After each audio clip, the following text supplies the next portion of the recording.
السلام علیکم ناظرین، میرا نام فضل الرحمان ہے اور ہم ایک دفعہ پھر آپ کی خدمت میں وائس آف جرمنی کے اسٹوڈیوز سے پاکستان ٹوڈے کے ساتھ آپ کی خدمت میں حاضر ہیں۔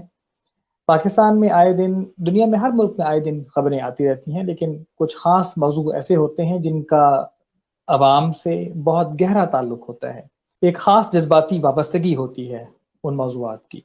خاص طور پر جیسے یورپ میں اگر چرچ کا کوئی اسکینڈل بن رہا ہو تو یہاں پر 90% سے زائد چونکہ عیسائی آبادی ہے اور وہ اس قسم کے معاملات کو بہت توجہ کے ساتھ دیکھتے ہیں، کیونکہ یہ معاملات جو ہیں یہ ان کے مذہب سے تعلق رکھتے ہیں، ان کے عقائد سے تعلق رکھتے ہیں، جس کے ساتھ ان کی دلی جذباتی وابستگی ہوتی ہے۔ اسی طرح پاکستان میں یا کسی بھی اسلامی ملک میں کوئی مذہبی کوئی سکینڈلز آ جائیں تو وہ بہت زیادہ توجہ کا باعث ہوتے ہیں۔ ایک عجب بات یہ ہے کہ قسم کے مذہبی سکینڈلز میں اس وقت جو سب سے بڑا نام ہے وہ پاکستان کا ہے، اور پاکستان میں آئے دن مدارس میں اور مذہبی اداروں کے اندر معاملات سامنے آتے ہیں کہ انسان پریشان ہو کر رہ جاتا ہے اور عوام میں سخت بے چینی پیدا ہوتی ہے۔ تو ناظرین، ہم نے یہ سوچا کہ ہم آپ کی خدمت میں ان دنوں ایک بہت تازہ اور گرم سکینڈل کے متعلق حقائق لے کر آپ کے سامنے آئیں۔ ہم کوشش کرتے ہیں ہمیشہ کہ ہم سینئر تجزیہ کار یا سینئر صحافی ایسے لوگوں کو آپ کی خدمت میں پیش کریں جو گفتگو کے دوران آپ کو حقیقی اور سچی خبر مہیا کریں اور حقائق سے آگاہ کریں، تاکہ آپ کو اپنی ذہن سازی کرنے میں مکمل غیر جانبداری کے ساتھ موقع مل سکے۔ تو ناظرین، آج ہمارے ساتھ ہمارے پروگرام میں شامل گفتگو ہوں گے کینیڈا سے معین صدیقی صاحب ہیں۔ آپ ایک سینئر تجزیہ کار ہیں اور کینیڈا میں ایک ٹیلی ویژن کے اوپر آپ ایک پروگرام بھی ہوسٹ کرتے ہیں اور ایک موقر رائے رکھتے ہیں۔ تو ناظرین، ہم چلتے ہیں جناب معین صدیقی صاحب کی طرف اور ان سے اس بارے میں گفتگو کرتے ہیں۔ شکریہ بہت بہت آپ کا مجھے پروگرام میں لینے کا۔ بات یہ ہے، یہ جو مولوی حضرات ہوتے ہیں، جو مفتی عزیز الرحمان صاحب تھے، یا اس سے مفتی کبھی ہیں، یا اور بہت سے آپ لے لیں مفتیان کو، ایک کے بعد ایک مفتی جو ان سے اس کے ساتھ یہ واقعات ہو رہے ہیں۔ میں سمجھتا ہوں کہ اس کا ایک پوری ایک ہسٹری ہے علماء کرام کی، جو مفتی بنتے ہیں اور یہ جو عالم بنتے ہیں، جس قسم کے یہ عالم ہوتے ہیں اور جس قسم کے یہ مفتی بنتے ہیں، ایک بھیانک ان کا پس منظر ہوتا ہے۔ آپ اب دیکھیں کہ ایک بچہ، اگر میں اس مفتی کا ہی لے لوں، یہ جو تقریباً اس کی عمر کوئی 65 سے 70 سال سے 70 سے زیادہ کی عمر ہے ان کا، جو اگر دیکھا جائے تو یہ جب بچے تھے، جب پیدا ہوئے، جب یہ کوئی یتیم خانے میں جانا پڑ گیا، کسی مدرسے میں پلے بڑے، یا آج کل تو جیسے عیدی والے لے لیتے ہیں، اگر لڑکیاں ہوتی ہیں تو ان کو بھی کوئی ایک ادارہ بنا ہوا لڑکیوں کا وہاں لے لیتے ہیں۔ بدقسمتی یہ ہے کہ یہ جتنے بھی ادارے بنے ہوئے ہیں حکومت کے یا پرائیویٹ بنے ہوئے ہیں، ان کے اندر جو بھیانک کام ہو رہے ہیں، جو کاروبار ہو رہے ہیں، وہ نہایت ہی تکلیف دہ ہیں۔ خاص طور پہ میں ابھی ذکر میں بچیوں کا تو نہیں کرتا، اور ان کا بھی بہت ہی تکلیف دہ سارا واقعات ہیں۔ مولویوں کا ذکر یوں کرتا ہوں کہ ایک بچہ جو ان سے ہے، جب بڑا ہو رہا ہوتا ہے، جو کچھ اس کے ساتھ سلوک ہو رہا ہوتا ہے، یہ جو حرکتیں کر رہے ہیں اتنی عمر میں، سفید داڑھی ہے اور یہ حرکات کر رہے ہیں، اور یہ ایک نہیں ہے، 20 ویڈیوز ہیں۔ اب میں بتاؤں کہ یہ بے تحاشا لوگ جو سے ہیں نا، اس قسم کے لوگ ہیں جو ان کی ویڈیوز آئی ہوئی ہیں۔ یہ تو ایک ویڈیو سامنے آ گئی، یہ ان کے ساتھ جو بھیانک سلوک ہوتا ہے مدرسوں میں خاص طور پہ، اور نہایت تکلیف دہ سلوک ہوتا ہے، کیونکہ ایک ذی شعور آدمی جو اتنی عمر میں بزرگ پہنچتے ہیں، ان کے چہروں پہ ایک رونق ہوتی ہے، ایک آپ ان کو دیکھتے ہیں تو آدمی اشش کر اٹھتا ہے، ایسے سے بزرگ ہوتے ہیں، کیونکہ ان کا پس منظر بھیانک نہیں ہوتا۔ جن کا پس منظر ایسا ہوتا ہے وہ یہی حرکتیں کرتے ہیں، اور میجارٹی مولویوں کی ہیں۔ آپ دیکھیں کہ ہمارے ملک میں زیادہ تر ملا جو سے ہیں فساد ڈالنے کے ہوں گا، آپ ان کو کبھی ممبر رسول پہ کھڑے دیکھ لیں تو وہ گالی گلوچ گندی گالیاں نکال رہے ہوں گے اور سب کچھ کر رہے ہوں گے، ننگے ہو رہے ہوتے ہیں بالکل۔ اور پھر ان لوگوں کے آپ مولویوں کا بھی اندازہ لگائیں، کیونکہ ان کے اگر ریلیٹیوز نہیں ہوتے ہیں، یہ کہیں نہ کسی مسجد کے اندر جا کے یہ امام لگ جاتے ہیں، جیسے ان کا سسٹم ہے۔ اور کبھی بھی آپ نے ان کے کسی مولوی کی شادی ہوتے نہیں دیکھی ہوگی۔ بہت زیادہ مولوی جو سے ہے اس علاقے سے کسی خاتون کو لے کے بھاگتے ہیں، اور پھر جا کہیں اور آباد ہو جاتے ہیں، وہیں پہ بچے ہوتے ہیں ان کے. یہ ایک بڑی آپ کو میں ایک ایسی بات بتا رہا ہوں کہ یہ آپ خود بھی تحقیق کریں کہ مولوی کی شادی کیوں نہیں کسی نے دیکھی ہوتی. بہت کم لوگ ہوتے ہیں کسی مولوی کی شادی دیکھتے ہیں. میجورٹی جو سے ہیں، سمجھ لیں کہ 99% مولویوں کی شادی ہے آپ نے نہیں دیکھی ہوں گی. ہاں ان کی شادی دیکھی ہوں گی کہ جو بتائیے جیسے یہ مولوی تھا عزیز الرحمان، اس نے اپنے بیٹوں کی شادی کی ہوگی، وہی مولوی ہیں. یہ ایک فیملی بن چکی ہے. لیکن حرکات اس کی جو بچپن کی تھی وہ رہیں گی اس کے ساتھ، کیونکہ وہ آتی چھوٹی نہیں اس کی، کیونکہ جو کوئی اس کے ساتھ ہوتا رہا اس نے وہی کچھ کیا. تو یہ وجوہات ہے ان کا پس منظر بڑا بھیانک ہوتا ہے. اور یہ حکومت کو چاہیے کہ یہ اس پہ کنٹرول کریں.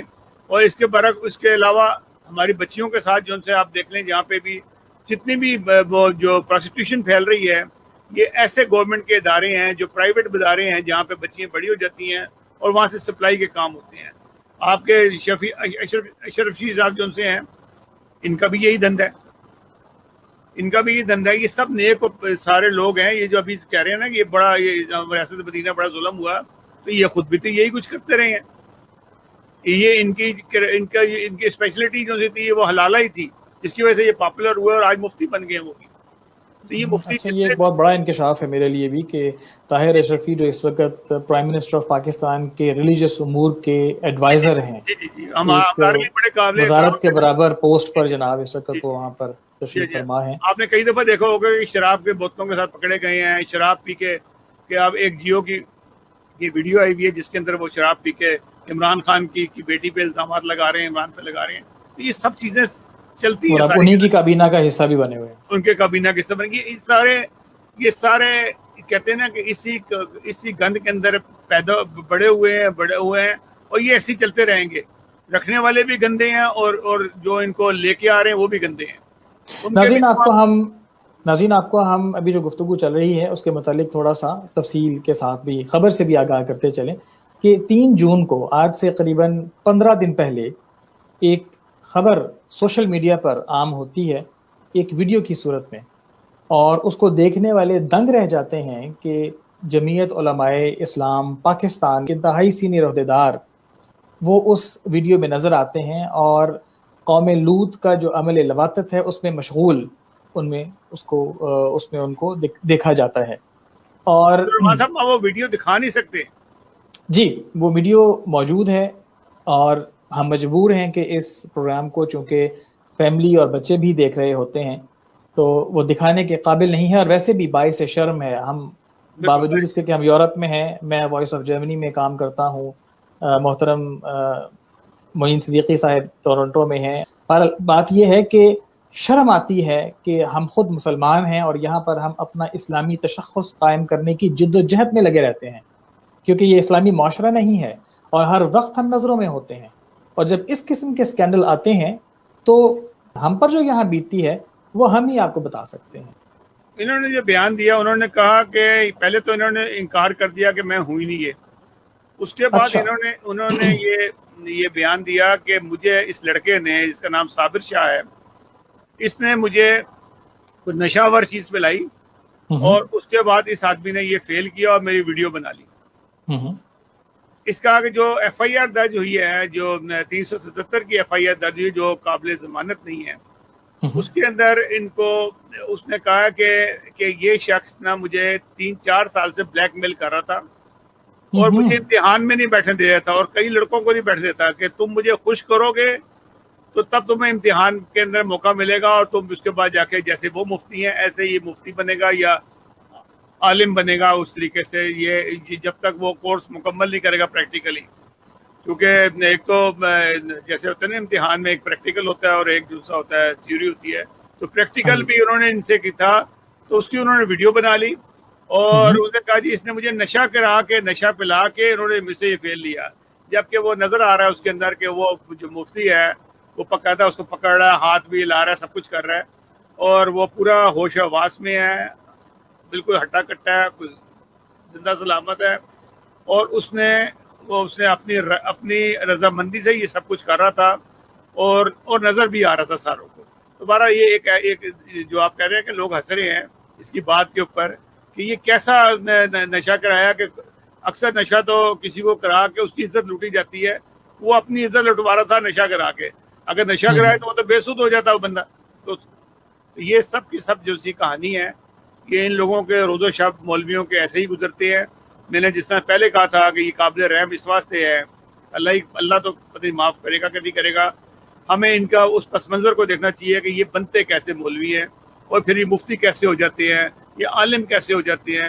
کیونکہ جس قسم کے عالم یہ بنتے ہیں, فساد فی سبیل اللہ ہے اور قتل و غارت ان کے ہاتھ سے. آپ دیکھ لیں کہ مولانا فضل الرحمان کہ یہ رائٹ ہینڈ تھے جب ختم نبوت کے پچھلے سال جب یہ تحریک چلا رہے تھے تو اس کے اندر یہ پیش ان کی جو فوٹو ہے اس کے اندر یہ سب سے آگے تھے کہ وہ جو ختم نبوت کی تحریک چلا رہے تھے. تو بہرحال یہ سب باتیں لوگوں کی سوچنے کی ہیں. صدیقی صاحب, ایک بہت اہم میرے ذہن میں بات آتی ہے. میں یورپ میں رہتا ہوں, یہاں پر خبروں میں براہ راست فرسٹ ہینڈ نیوز ہمارے ہاتھوں سے گزر رہی ہوتی ہیں. چرچ کا جب کبھی اسکینڈل بنتا ہے تو لوگ اپنے چرچ کی عزت کی خاطر, اسکینڈل ابھی پریس میں نہیں آیا ہوتا تو یہ ساتھ ہی خبر آ جاتی ہے کہ وہ صاحب اپنی نشست کو چھوڑ کر جا چکے ہیں. اور ہوتا کیا ہے کہ وہ خبر ابھی پوری طرح سے عوام میں آئی نہیں ہوتی کہ دبنا شروع ہو جاتی ہے, یعنی کہ وہ اپنی قربانی کرتے ہیں. جبکہ آپ نے بتایا کہ عزیز الرحمان صاحب نے پہلے تردیدیں کی اور بعد میں مذاق خیز قسم کے بیانات جاری کیے, اور سنا ہے کہ قرآن کریم پر ہاتھ رکھا ہوا تھا اس پر انہوں نے. اور یہ مذہبی صورتحال ہے. میں اس وقت ایک ایسی سیٹ پر بیٹھا ہوں کہ مذہبی حوالے سے کوئی گفتگو نہیں کر پاؤں گا, لیکن مجھے صرف ایک بات بتائیے گا کہ کیا جمعیت علماء اسلام کے کسی عہدیدار کی جانب سے یا ان کے کسی ساتھی کی جانب سے کوئی مذمتی بیان آپ کے سامنے آیا ہے یا کوئی سرکاری بیان آیا ہے آپ کے سامنے؟ جی ان کو لا تعلقی کا انہوں نے اظہار کر دیا ہے فضل الرحمان کی پارٹی نے, اور ان کے عہدے سے ان کو فارغ کر دیا. بہت اچھی بات ہے. میں یہی آپ سے کہلوانا چاہ رہا تھا. میں معذرت چاہتا ہوں, میں آپ کا انٹرویو تو نہیں کر رہا کہ میں آپ کو کسی کویسچن میں ڈالتا, لیکن کویسچن یہ ہے, مزے کی بات ہے صدیقی صاحب کہ عوام میں یہ تاثر دیا جا رہا ہے کہ جمعیت علماء اسلام نے ان کو اپنے سے الگ کر دیا ہے, جبکہ اس بات کے اندر مغز یہ ہے کہ 3 جون کو یہ اسکینڈل عام ہوتا ہے, اس سے پہلے بھی ان کے متعلق شکایات جا رہی ہوتی ہیں. وہی علماء, وہی مدرسہ, اس کی وہی انتظامیہ اس پر پردہ پوشی کرتی ہے. تو کیا بھینسیں بھینسوں کی بہنیں ہوتی ہیں بالکل اس وجہ سے؟ اور جب تک یہ معاملہ سوشل میڈیا پر آ کر پھیل نہیں گیا, زبان زد عام نہیں ہو گیا, اور جب کنٹرول سے باہر نہیں ہو گیا, اس وقت تک کسی قسم کا ایکشن نہیں لیا گیا. بات یہ ہے کہ وہ جو باقی بھی جو بچے ہیں نا وہاں پہ, ان کا بھی یہ سب و روز یہی کام ہے جو بچوں کے ساتھ کر رہے ہیں یا یہ ان کے ساتھ ہو رہا ہے. اور بچے بھی بڑے ہو جاتے ہیں, ان کو یہ جو صابر شاہ ہے یہ کوئی چھوٹا بچہ نہیں ہے, یہ جوان آدمی ہے. یعنی کہ یہ اتنا کہ ظلم ہو رہا ہے وہاں پہ, اور وہ صابر شاہ کیا وہ اپنے سے چھوٹے بچوں کو بخشتا ہوگا؟ یہ سارا ماحول ہی ایسا ہے. ایک آدمی کو ہٹانے سے یا اس کو مارنے سے یا اس کو پھانسی دینے سے کوئی فرق نہیں پڑے گا. آوا کا آوا بگڑا ہوا ہے, ہر مدرسے میں یہی کچھ ہو رہا ہے. جی تو معین صاحب, یہ حالات ہیں پاکستان کے علماء کرام کے, جو پاکستان کو ریاست مدینہ بنانے کے خواب دیکھتے بھی ہیں اور دکھاتے بھی ہیں. اور صرف یہ کوئی ایک واقعہ نہیں ہے, مختصر وقفوں کے ساتھ اس قسم کے اسکینڈل سامنے آتے رہتے ہیں. اور ابھی اس واقعے سے کچھ پہلے جہلم میں بھی کوئی واقعہ ہوا, اس کے متعلق آپ کیا خبر؟ بات یہ ہے کہ یہ جو واقعات ہوتے ہیں, آج واقعہ ہوتا ہے کل بھول جاتے ہیں. ایک بہت ہی سنگین واقعہ ہوا جس کے اوپر ٹوٹل پنجاب گورنمنٹ نے بھی اپنی نظریں چرا لی. پرائم منسٹر تو ویسے نہیں دیکھتے ان چیزوں کے اوپر, کیونکہ کہتے ہیں جتنا میں دیکھوں گا اتنا پریشان ہوتا رہوں گا. تو ایک پیر صاحب تھے. یہ ہوتا کیا ہے کہ جو خواتین ہوتی ہیں جو محلے گلی محلے پھر رہی ہوتی ہیں, اکثر گھروں میں پریشانی ہوتی ہے, کسی بچی کی شادی ہوتی ہے, ان کے اولاد نہیں ہوئی ہوتی یا کوئی مسئلہ ہوتا ہے, تو وہ عورتوں کو بھڑکاتی ہے کہ وہ فلاں پیر کے پاس چلو, وہ ضرور بیٹا دے گا یا بچہ دے گا تمہیں, جو اس کے دم کرا دیں گے تو بچہ ہو جائے گا. اور میں نے تو فلاں کا ہی بچہ ہوا تھا. جس طرح سے مطلب یہ جو پیر صاحب تھے جو ارسٹ ہیں, مطلب چھوٹ بھی گئے ہوں, ہمارے ملک کے تو قانون ایسے ہیں. اس شخص نے اپنے انٹرویو میں یہ کہا کہ میں اب تک 700 سے زیادہ عورتوں کے ساتھ زنا کر چکا ہوں اور ان کو اولادیں دلوا چکا ہوں. یعنی کہ اس پورے علاقے میں اگر آپ دیکھیں گے کہ جو کھاریاں اور یہ جو جو ضلع یا ڈویژن ہے جو سا اس کے علاقے دور دور سے بھی لوگ آتے ہیں. تو وہاں پہ اب یہ دیکھیں کوئی تحقیق کرنے والا نہیں کہ کس کے یہاں بچہ جو سا ہے, کس کا بچہ پیدا ہوا ہے. ان عورتوں کو تو پتہ ہے, وہ 700 یا 750 یا 800 عورتوں کو تو پتہ ہے کہ ہمارا یہ اولاد جو سی میرے اپنے جائز میاں سے نہیں ہے, یہ پیر صاحب نے دی ہوئی کرامات سے ہیں. لیکن اس کو پکڑیا کوئی نہیں, وہ بس پکڑ لیا اس کو, انہوں نے مکو ٹھپ دیا اور انہوں نے کہا جی آپ نے بولنا نہیں آگے سے, بس اور کا خاموش کر دیا اس کو لے کے. اور یہ واقعات عام گلی محلوں میں ہو رہا ہے اور ان کا کام ہی یہی ہوتا ہے. اس سے پہلے بھی آپ نے کہا ٹیسٹ ٹیوب بیبی کا ایک رواج شروع ہوا تھا, وہ ہوتا ہی یہی کچھ تھا. اور لیڈی ڈاکٹروں نے بھی مسٹنڈے رکھے ہوئے تھے, ان کی اولادیں ہو جاتی تھیں ایسے سے. تو یہ کام جو سا ہے یہ ہمارے ملک میں سبھی جائز ہو گیا ہے, کیونکہ جس ملک کے اندر قوانین نہ ہو, انسان کو انسان نہ سمجھا جا رہا ہو, تو اس کی طرف کہاں دیکھیں گے لوگ. بس یہی حالات ہیں. بس بہت شکریہ جناب صدیقی صاحب, آپ نے آج بڑی تفصیل کے ساتھ ہمیں بہت ساری چیزیں بتائیں, انکشافات بھی کیے. اور ناظرین, اس کے ساتھ ہی ہم آپ سے اجازت چاہیں گے. اپنا اور اپنے بچوں کا خاص خیال رکھیے گا. شب بخیر.